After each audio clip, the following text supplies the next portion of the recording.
আসসালামু আলাইকুম। দেশের প্রয়োজন এবং বিচারের প্রয়োজনের মধ্যে কিভাবে ভারসাম্য আনা যায়? সুপ্রিয় দর্শক, আপনারা কি কখনো এই প্রশ্নের মুখোমুখি হয়েছেন? এমন একটি প্রশ্নের মুখোমুখি আদালতকে করে দিয়েছেন ইসরায়েলের প্রধানমন্ত্রী বেনিয়ামিন নেতানিয়াহু। তিনি বলেছেন যে বিচারের প্রয়োজন এবং দেশের প্রয়োজনের মধ্যে একটা ভারসাম্য আনা দরকার। কোথায় তিনি এই কথা বলেছেন? এই কথা তিনি বলেছেন আদালতে। তাকে একটি জেলা পর্যায়ের আদালতে হাজির করা হয়েছে এবং এই আদালতটি বসানো হয়েছে তেল আবিবে। প্রতিরক্ষা মন্ত্রণালয় থেকে ১৫ মিনিটের দূরত্বের একটি জায়গায় ভূগর্ভস্থ মানে মাটির নিচে একটা কক্ষ তৈরি করা ব্যাংকারের মতো সেখানে আদালত বসানো হয়েছে। অথচ নিয়ম অনুযায়ী আদালত বসানোর কথা ছিল জেরুজালেমে। নিরাপত্তার কারণে বেনিয়ামিন নেতানিয়াহুকে সেখানে নিয়ে যাওয়া হয়নি।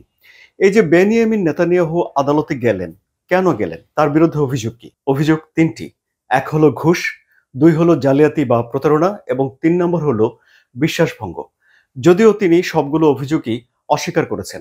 বেশ কয়েক বছর তদন্তের পর ২০১৯ সালে বেনিয়ামিন নেতানিয়াহুর বিরুদ্ধে এসব অভিযোগ গঠন করা হয় এবং ২০২০ সালে বিচার কাজ শুরু করা হয়।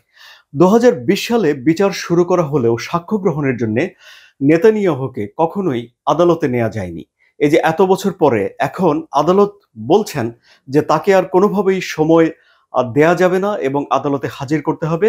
এজন্য বেনিয়ামিন নেতানিয়াহু সেখানে গেলেন।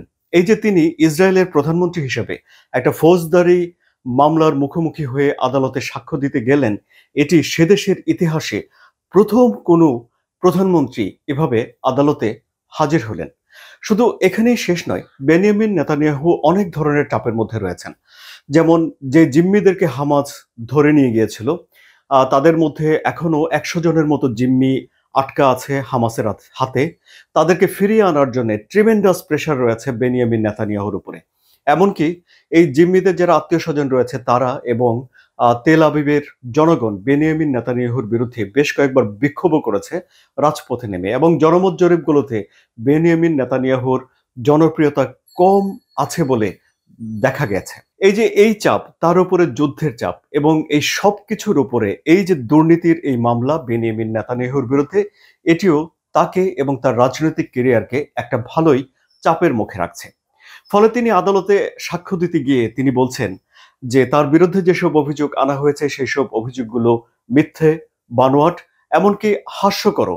এবং তিনি বলছেন যে তিনি দেশের প্রয়োজনে কাজ করেছেন, বিচারের প্রয়োজনেও তাকে আদালতে হাজির হতে হবে, কিন্তু দেশের প্রয়োজন এবং বিচারের প্রয়োজনের মধ্যে একটা ভারসাম্য আনা দরকার বলেও তিনি মন্তব্য করেছেন।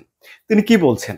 তিনি বলছেন যে মধ্যপ্রাচ্যের যে চেহারা তা তারা ইসরায়েল বদলে দিয়েছে।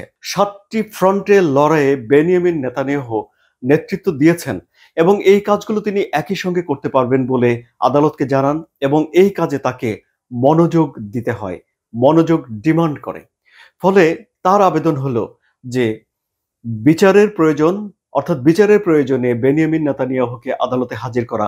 এখন তো বলা হচ্ছে যে সপ্তাহে ৩ দিনই তাকে হয়তো আদালতে হাজিরা দিতে হবে, সাক্ষ্য দেওয়ার জন্যে বা ব্যাখ্যা দেওয়ার জন্যে আদালতে উপস্থিত হতে হবে।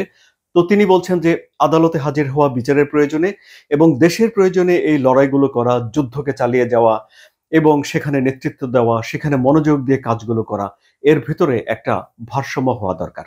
সুপ্রিয় দর্শক, এখন আপনার কি মনে হচ্ছে বেনিয়ামিন নেতানিয়াহু কি বিচারের প্রয়োজনে অগ্রাধিকার ভিত্তিতে আদালতে হাজির করা বেশি দরকার, নাকি দেশের প্রয়োজনে তাকে বিচার কার্যক্রমটা বিলম্বিত করে দিয়ে যুদ্ধক্ষেত্রে যেন তিনি মনোনিবেশ করতে পারেন সেজন্য তাকে সময় দেয়া, সুযোগ করে দেয়া বেশি দরকার?